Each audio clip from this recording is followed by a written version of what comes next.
لاہور کے greater Iqbal park میں ایک اور منفرد اضافہ ہو گیا۔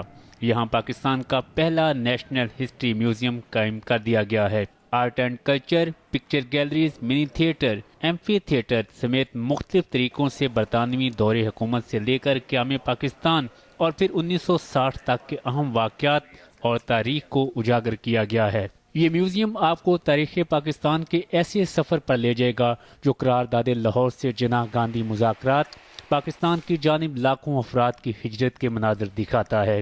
آپ کو ٹرین کی اس بوگی میں بیٹھنے کا بھی موقع ملے گا جو مہاجرین کا پہلا قافلہ لے کر لاہور پہنچی تھی۔ نیشنل ہسٹری میوزیم کی بلڈنگ جو ہے اور اس کے اندر تمام جو انسٹالیشن ہے یہ ہم نے صرف 14 ماہ میں کمپلیٹ کی ہے، اور اس میں جو ٹوٹل لاگت ہے وہ تقریباً میوزیم کے حوالے سے اگر میں کہوں تو 300 ملین کے قریب جو ہے نا وہ ہے۔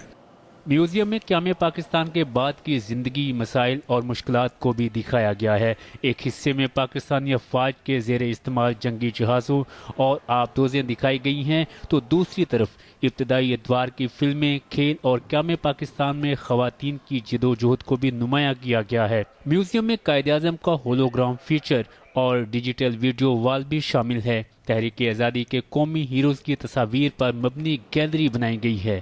ملک کے اس پہلے نیشنل ہسٹری میوزیم کے ذریعے تحریک آزادی اور پاکستان کی تاریخ سے جڑے واقعات کو منفرد انداز میں اجاگر کرنے کی کوشش کی گئی ہے۔ Asif Mahmood, Express News, Lahore.